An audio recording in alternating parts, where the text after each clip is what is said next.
네, 동영상을 왜 이렇게 자꾸 잘라서 가지 하실 텐데요. 이러저러한 이유로 25분 단위 정도가 가장 이렇게 그 파일 업로딩 하기에도 뭐 스트리밍 하기에도 적절하다고 합니다.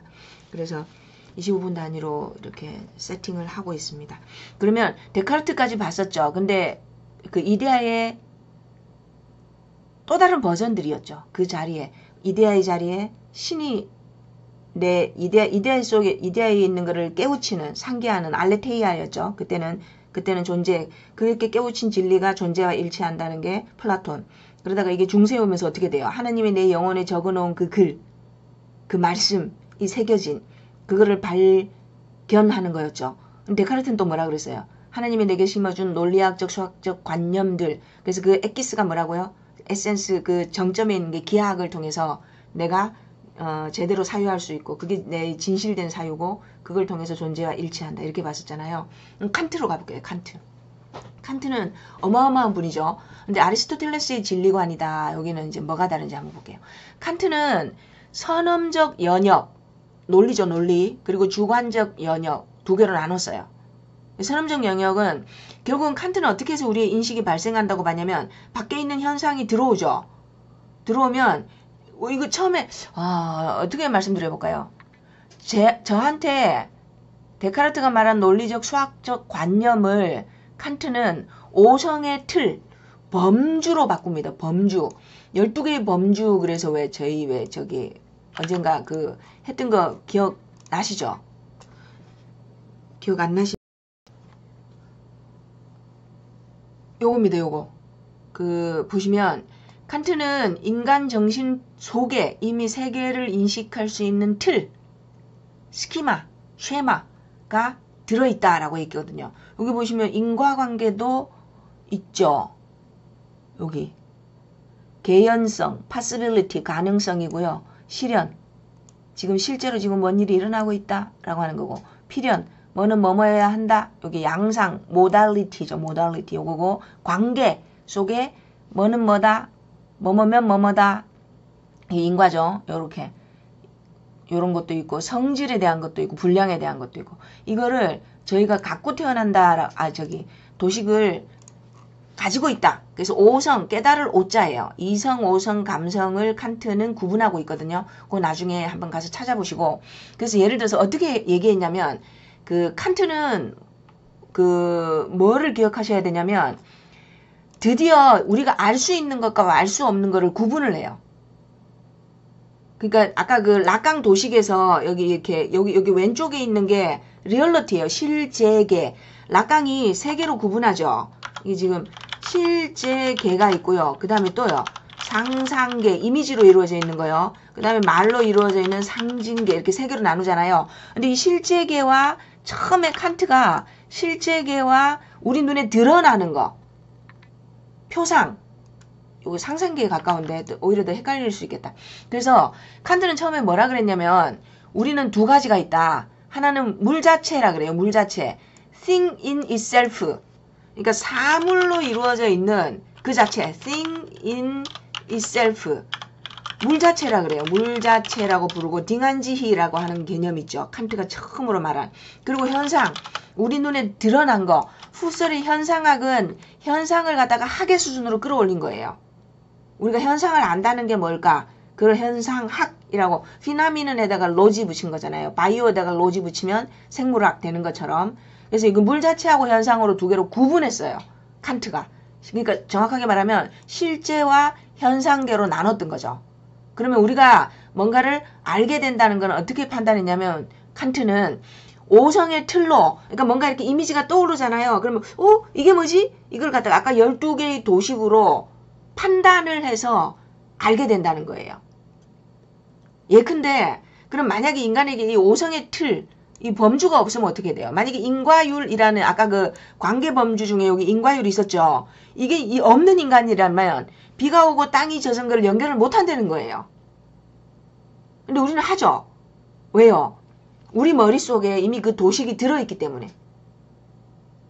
그래서 우리는 머릿속에 인과라는 범주가 이미 있기 때문에 그 범주를 통해서 현상을 구성해서 의미를 끌어낸다는 거예요. 아, 비가 내려서 땅이 젖었구나, 이런 식으로. 그리고 여기서 재밌는 일이 등장해요. 칸트가 뭐라 그랬냐면 이 물 자체는 모른다. 알려고도 하지 마라. 알면 다친다예요. 농담이 아니고 여기 그 아리스토텔레스나 이렇게 뭐 로고스하고 다 연결돼서 이데아에서 쭉 진도가 나가잖아요. 근데 놀라운 게 물 자체를 그대로 접하면 인간은 죽는다. 그래서 이거를 물 자체를 뭐라 그러냐면 그 고대 신화에 나오는 메두사의 머리 있죠. 직접 못 봐요. 직접 못 보기 때문에 뭘로 봐야 돼요? 그 누구죠? 그 물리친 그 헤라클레이토스인가? 그 양반은 어떻게 봐요? 거울을 들고 이렇게 들고 뒤에 메두사가 있으면 거울에 비친 메두사를 보면서 목을 치잖아요. 그리고 그 메두사의 머리를 어느 배에 이렇게 매달아가지고 배 앞에 매달아서 무적함대를 만들죠. 이게 뭘까요? 우리는 리얼리티를 직접 못 봐요. 뭘로 봐야 돼요? 거울을 통해서, 상상계를 통해서 볼 수 있는 거죠. 이게 왜 그러냐면 근데 지금은 칸트가 물 자체를 처음 만들었어요. 실제계와 현상계를 구분을 했죠. 그러니까 지금 현상 너머에 뭔가 있어. 근데 그걸 우린 지금 모른다고. 알 수도 없고 알면 다친다고. 뭐처럼? 메두사의 머리처럼. 제가 이렇게 막 비유를 점핑을 해서 관심이 있으신 분들은 좀 더 깊게 한번 들어가서 보세요. 그래서 예술과 문학이 이걸 전해주는 역할을 해요. 간접적으로. 메두사의 머리를 직접 못 보기 때문에 거울에 비친 거를 보듯이. 그래서 진리는 옛날부터 그대로 다가오는 것이 아니고 발가벗은 진리를 직면하면 우린 죽는데요.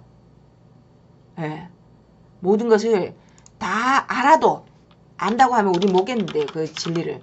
그래서 이 세계의 모든 것을 드러내서 직접 대면하기는 어렵고, 근데 이게 물 자체가 나중에 어디로 가요? 락강에게서 후기구조주의. 무의식으로 가죠. 그래서 인간이 무의식을 1000년 넘게 인정하지도 않았고 부정했던 거죠. 우리 의식만 깨어있어야 인간이고, 무의식은 이제 처음에 그 어렴풋이 물 자체라고 칸트가 처음에 의식 너머에 뭔가는 있는데 think in itself, think itself. 근데 알면 위험하다고. 직면하기 두려운 거죠. 예. 그 칸트 이제 거기까지 와요. 오성, 인식의 도식, 틀로 그 뭔가 이렇게 머릿속에 갖고 있는 걸로 외부 현상을 해석했을 때 그렇게 해서 의미 구성이 일어난다고. 그죠? 인과를 갖고 현상을 의미 구성이에요. 의미 구성. 의미를 구성했을 때 드디어 우리는 뭔가를 알게 된다. 이렇게 생각했거든요. 예, 칸트죠. 그래서 칸트도 어때요? 그래서 사람들이 뭐라 그러냐면 칸트가 이성과 오성의 도식과 뭐 그 실천이성 비판까지 쭉 나가잖아요. 그래서 뭐라 그러냐면 신을 앞문으로는 내보내놓고 뒷문으로 다시 불러들였다. 왜냐면 머릿속에 12개의 도식을 누가 심어줬을까? 데카르트는 아예 그냥 하나님이 주셨다고 했죠. 하나님이 내 머릿속에 심어준 수학적, 기하학적 관념들로 내가 세상을 본다 그랬잖아요. 근데 칸트는 12개의 도식. 그래서 아직도 저기 그 이데아의 진리와 존재와 진리의 일치를 반복하는 것 같죠. 이제 드디어 니체에게 오면서 완전히 달라져요. 니체는 뭐라 그러냐면 여기 보세요. 니체는 존재는 언제나 인식한과 관계되므로 저희는 물 자체를 알 수가 없고 왜곡해서 나타난다는 거예요. 내가 보는 세상이고 내가 보는 진리라는 거죠. 그러니까 일치는 불가능하다고요. 여기 있죠. 보는 사람마다 다른데. 그리고 우리 삶의 진리는 뭐 이런저런 수단을 통해서 추론하는 거예요. 특정 장소에서 우리는 해석할 뿐이라고요. 그래서 관점주의라는 말이 드디어 등장해요. 그리고 칸트는 이게 지금 언어학, 드디어 언어가 등장하거든요.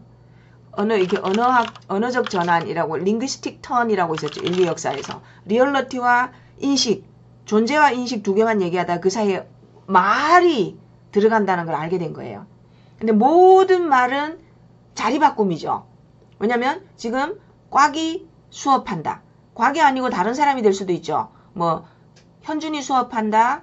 아니면은 뭐 선우가 수업한다. 이런 식으로 주어 자리에 바뀌어 들어갈 수 있죠. 그게 뭐예요? 은유예요. 내 마음이 호수다. 예를 들면 꽉이 바보다. 은유죠. 자리 바꿈이에요. 뭐는 뭐다. 뭐는 뭐다. 환유는 뭐예요? 곽은 수업한다. 이 연결하는 거. 연결하는 거. 그래서 보시면 니체는 진리는 은유인데 언어로 가져가는 순간 왜곡이 들어간다는 거예요. 왜요? 리얼러티는 이만한데 우리가 쓰는 언어는 제한되어 있죠. 그래서 그 사이에 갭이 생긴다고요. 흔적, 빈틈, 간격, 온갖 걸로 다 표현해요. 그 갭 때문에 왜곡이 일어난다고요. 왜냐하면 말로 표현한다는 거는 은유와 환유로 표현하는 거예요. 주어 동사를 엮거나 앞에 형용사를 갖다 놓거나 아니면 주어를 다른 걸로 자리 바꿈을 하거나 결국 모든 언어 행위는 은유와 환유로 이루어져 있어요. 은유와 환유로. 로만 야콥슨이라는 사람이 설명한 거고 니체가 제일 먼저 그렇게 표현을 했어요. 그래서 읽어볼게요. 결국은 은유로 표현하는 순간 리얼러티를 왜곡할 수밖에 없어요. 그 진리는 왜곡되고 거짓된 것을 표현하는 인간 언어는 결국은 기만의 작용을 한다. 그래서 우리는 결코 진리에 도달할 수가 없어요. 그래서 니체는 말을 하는 순간 로고스, 말, 진리가 아니고요. 이미 그 속에 은유와 환유가 들어가 있기 때문에 영원히 진리는 왜곡되고 감추어진다고요. 뭐는 뭐다 뭐는 뭐다 하고 한번 따라가 보세요. 영원히 미뤄지죠.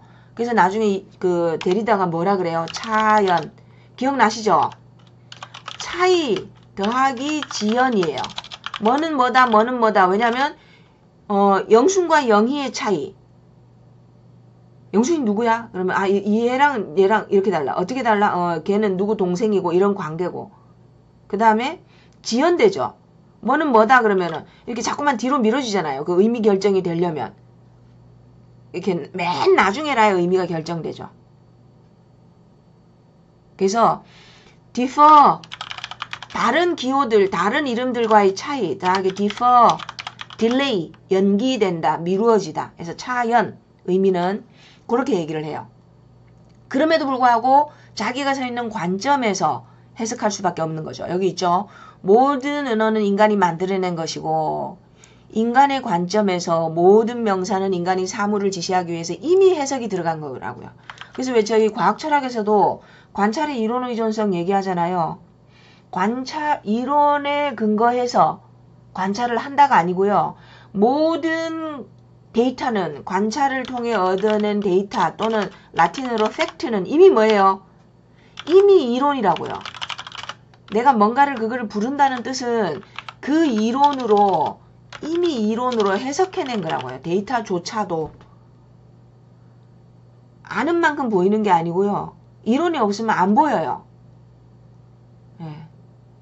그래서 물 자체는 없고 모든 것은 인간이 해석한 것밖에 없다고요. 왜요? 언어가 가운데서 중개하잖아요.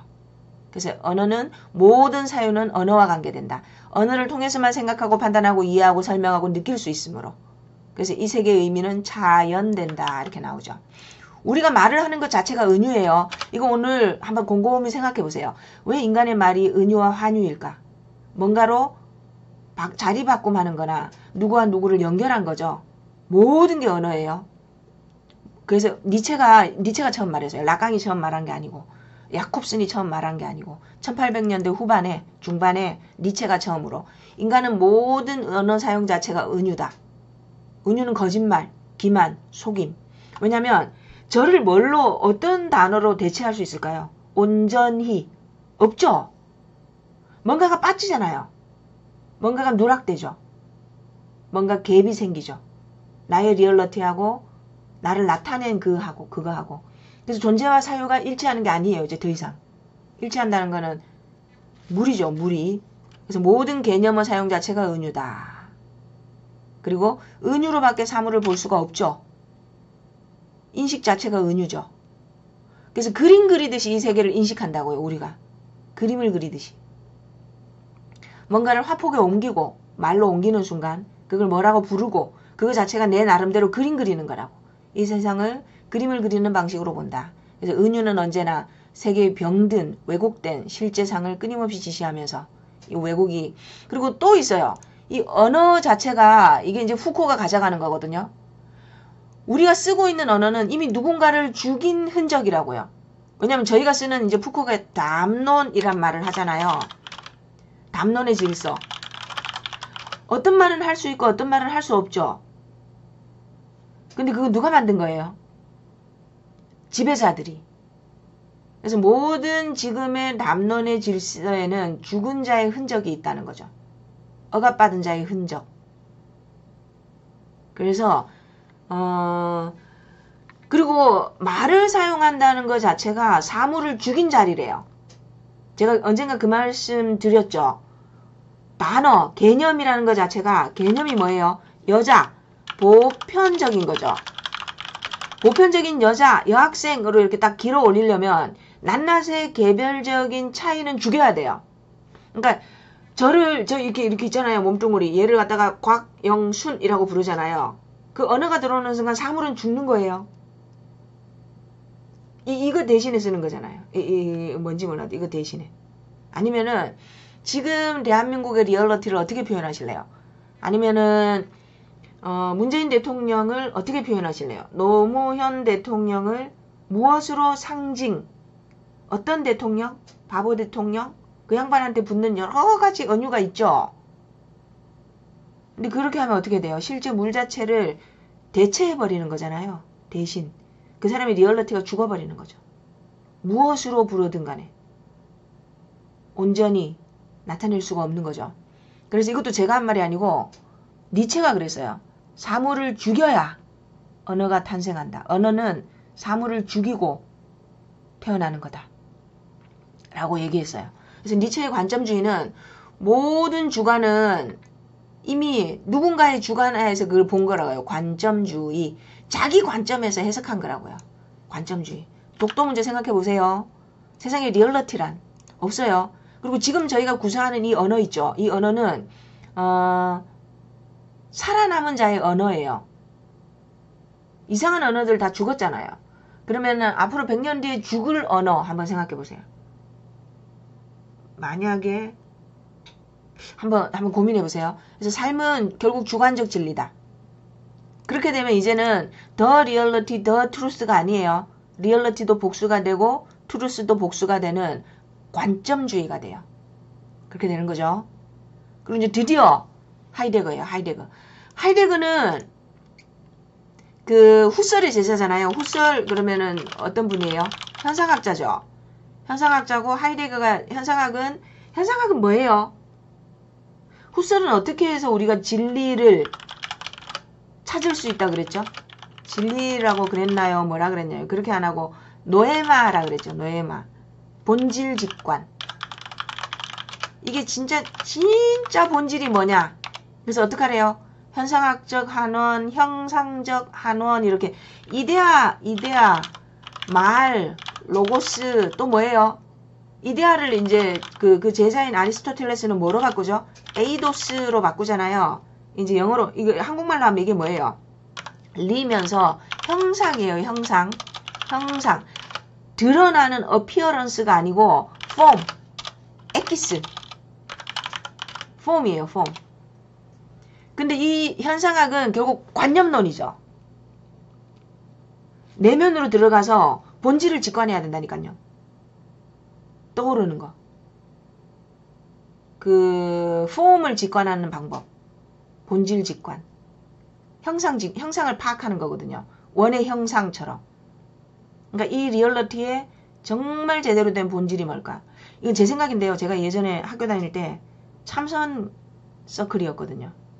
그러면은 이먹고라는 화두를 들어요. 이게 이야기 화자,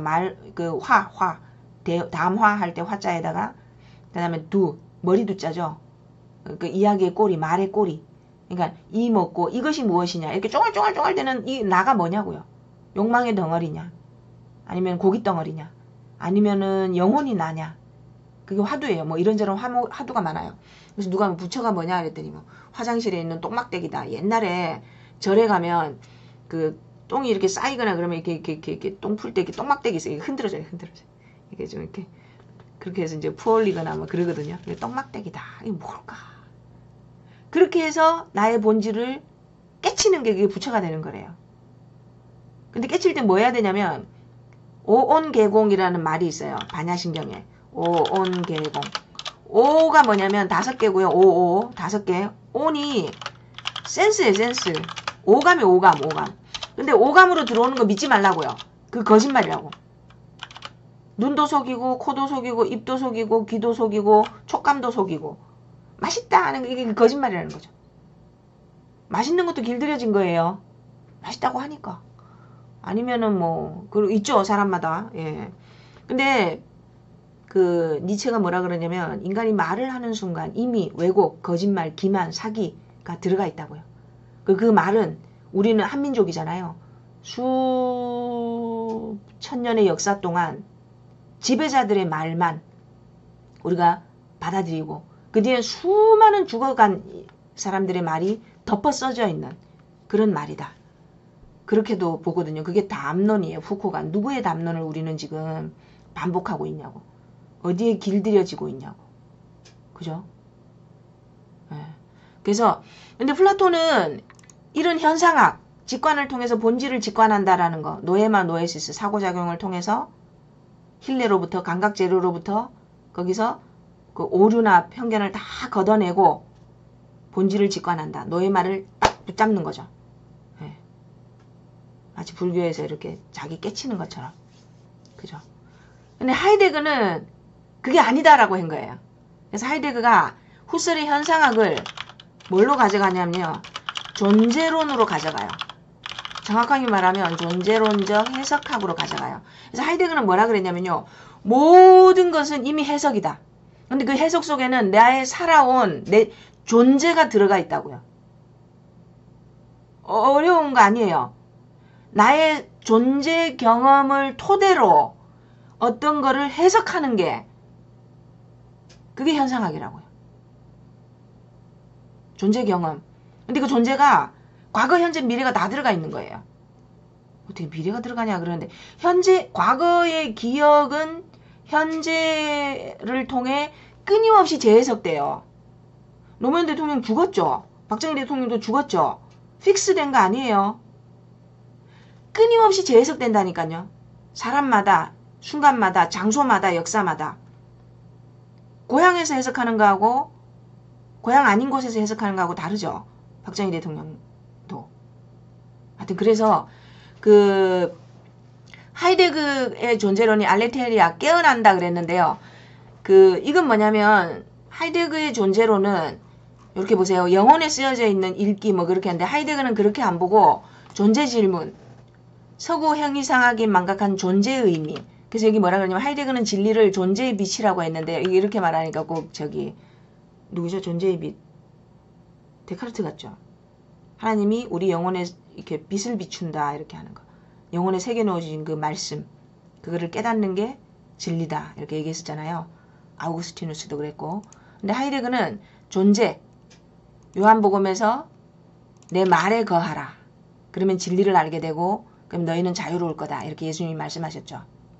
하여튼 요거는 신학에 관심 있는 분들은 나중에 또 보시고. 그래서 하이데거는 뭐라 그랬냐면 진리는 말 속에 있는 게 아니고 만남이다. 근데 그 만남이 뭐냐면 나의 이거는 예수님은 나의 존재에 거하라, 내 말에 거하라는 거는 실천을 통해서 너희가 진리를 실천함으로 해서 진리를 발견하게 된다. 진정한 너희의 진리, 진정한 이웃사랑. 입으로 하는 게 아니고 실천을 통한 진리를 말씀하셨다고 그래요. 근데 지금 하이데거가 말하는 존재는 그게 아니고요. 나의 모든 역사를, 삶의 역사를 동원해서, 존재의 역사를 동원해서 지금 이 주어진 거를 내가 해석하는 거라고요. 그래서 여기 보시면 하이데거 존재론만 읽고 끝낼게요. 그래서 하이데거는 뭐라 그러냐면 존재와 인식을 관련해서 내가 이미 볼 때는 이미 나는 거기서 본다고요. 처해 있음, 현존재, 다자인, 거기에 있음, 처해 있음, 뭐 이렇게 하이데거가 여러 개 독일어로 표현을 했는데 그 나중에 관심 있으신 분들은 하이데거의 존재론적 해석학을 찾아보시고요. 왜냐하면 지금 포스트 모더니즘도 그렇고 이게 하이데거나 니체를 반복하고 있다라고 얘기하거든요. 재발견. 그래서 보시면 이미 나는 거기에서 본다는 거예요. 거기서 이게 니체 관점주의도 떠오르죠. 이미 그 자리, 한국인이라는 그 자리에서 본다고요. 인식을. 내 존재 자리로부터. 그래서 나의 주관, 머리로만 파악하는 게 아니고 내 머리는 텅 빈 백지가 아니에요. 행동주의에서 말하는. 그게 아니고 이미 나는 있다고요. 그리고 이미 거기에 있음, 거기 있음으로부터 매 순간 다르게 교육과 삶을 통해서 삶을 경험하면서 그걸 나의 전이해, 프리-언더스탠딩으로 축적하고 거기서부터 본다고요. 그리고 새로운 사태를 해석하고 만들어가고 그래서 그 만든 걸 또 그게 나의 내면화되면서 나의 존재가 되고 내 존재가 또 바뀌는 거죠. 비커밍, 생성의 존재론이라고 얘기했잖아요. 딜레즈가 하이데거 거 가져간 거예요. 제 해석이죠. 예. 그리고 모든 내가 그 미래를 만들고 나를 만드는 것 같지만 그게 아니고 세계성, 역사성, 국가, 사회, 나를 둘러싸고 있는 모든 것으로부터 거기에 근거해서 해석하고 거기에 공부해서 나의 존재 의문을 던지고 존재 질문을 던지고 그래서 나의 주관은 이미 내게 아니죠. 내 존재 속에 이 모든 한민족의 역사, 나의 개인적인 삶의 역사 물론이고 내 고향의 역사, 사회, 커뮤니티 그 역사성이 들어와 있다는 거죠. 그래서 나의 실존은 이미 그 공간성, 시간성을 다 띄고 있는 거죠. 그래서 철학에서 있다, 존재라는 거는 철학자마다 다르죠. 2500년 동안 쭉 내려온 거 하면 이제 정리해 보세요. 인식이 있어야만 제대로 된 힘을 발휘했다 해서 존재와 사유의 일치였는데 지금은 아니에요. 지금 뭐예요? 포스트 모더니즘에서는 물 자체에 대해서 지금 해석이 갈라지는 거죠. 그래서 결국은 어디까지 가냐면 무의식, 물 자체는 있다. 있는 정도가 아니라 라칸 같은 경우에는 뭐라 그래요? 이미 항상 이건 있었죠. 우리가 그 고대 그리스나 존재와 사유의 일치 부분에서 무시했던 이거 있죠. 이거. 이미 있었어요. 이게 계속 여기로 이제 침투해 들어오는 거죠. 이게 전부가 아니라고요. 인식, 존재와 사유, 이게 존재예요. 이쪽이 존재예요. 이게 인식이고 여기 딱 겹쳐져 있죠. 여기 무의식이에요. 요거. 무의식 속에 도사리고 있죠. 우리가 말하지 않더라도 꿈꿀 때 막 정신없이 드러나잖아요. 잠재된 거. 저도 막 이상한 꿈이 너무 괴로워서 깨버렸는데 그런 거. 무의식. 어느 게 존재론, 인식론 있다는 건 뭐고 진리라는 게 뭘까? 2500년 동안 쭉 흘러왔죠. 플라톤의 이데아부터 중세 신학 철학, 중세 종교 철학, 기독교 철학 넘어서 데카르트의 코기토 에르고숨, 코기토. 그 다음에 칸트의 오성 판단, 진리. 그러다가 니체가 아니다. 말로 표현할 수밖에 없는데 말은 이미 은유다. 존재를 죽인 자리에 말이 들어온다고요. 그러다가 후설 지나서 후설은 여기 넣으면 안 되겠다. 관념론이니까. 그리고 하이데거는 뭐라 그랬어요? 인식 속에 이미 존재가 거기에 있음으로 본다고요. 내 존재로부터 인식을 보는데 관점주의라고요. 근데 하이데거는 존재의 깨어남이에요. 우리가 잊어버렸던 거를 왜냐하면 거기서 내가 뭔가를 이렇게 찰칵하고 인식의 틀을 씌우는 칸트적인 게 아니고요. 그래서 하나만 읽고 끝낼게요. 우리는 이미 자아, 코기토 에르고숨이라는 명징한 그런 자아는 없고요. 투명한 자아는 없고 나의 역사성, 사회성, 정통 문화로부터 학습한 언어로부터 영향을 받아서 이미 의미 부여된 것을 기반으로 거기에 있는 내가 해석하는 거라고요. 그래서 그 모든 영향이 있죠. 내가 자아 스스로 생각한다라고 생각했는데 그런 건 없고요. 이미 형성된 자아예요. 환경에 의해서, 언어에 의해서, 그리고 내 무의식에 의해서 형성된 자아고 거기에 서서 거기에 있는 존재로 현 존재로서 주어진 리얼러티도 해석하고 이해하고 알아가는. 그래서 많이 바뀌었죠. 이성이 있어서 명석, 판명 그런 거 없다는 거예요. 무의식이 항상 도사리고 있고 언어를 사용하는 순간 언어 그 자체가 일종의 그 사물을 죽인 자리에서 그리고 이쪽 언어를 사용하고 있는데 언어화되지 못한 무의식이 부글부글 끓고 있는 잠재되어 있는 그게 들어올 수 있는 거죠. 그래서 여기 보시면 데카르트가 나는 생각한다 고로 나는 존재한다 그랬잖아요. 근데 라강이 이걸 뒤집어요. 내가 생각하는 곳에서 생각하지 않는 곳에서 나는 존재한다고. 무의식이 존재라는 거죠. 그 아까 동그라미, 락강의 동그라미 한번 기억해 보세요. 왼쪽에 이렇게 있던 그게 리얼러티, 실제계잖아요. 실제계. 그게 존재의 영역이거든요. 실제계. 인간으로 말하면 존재. 근데 여기서 인식의 영역 한번 보세요. 생각하기 때문에 존재하는 거 아니라니까요. 두 개의 원이 따로죠. 무의식에 의해서 겹쳐져 있죠. 그래서 이거를 락강이 변주하는 거예요. 생각함으로 존재하는 게 아니고 내가 생각하지 못하는 의식이 없는 곳에서 비로소 내 존재가 드디어 온전히 드러나 있다는 거죠. 근데 어떻게 잡아요, 그거를? 그래서 무의식의 철학. 그게 포스트 모더니즘이에요. 자세한 거는 각자 한번 따라가 보세요. 존재와 사유, 인식, 존재론, 인식론. 저희가 질적 연구나 연구 논문 패러다임 쓸 때 그 출발점이 되는 두 가지죠. 존재론, 인식론. 이거를 푸코가 에피스테메로 구분한 거예요. 시대마다 인식의 틀거리가 다르다. 푸코 말로, 쿤 말로 하면은 인식의 패러다임이 다르다라고 구분했던 겁니다.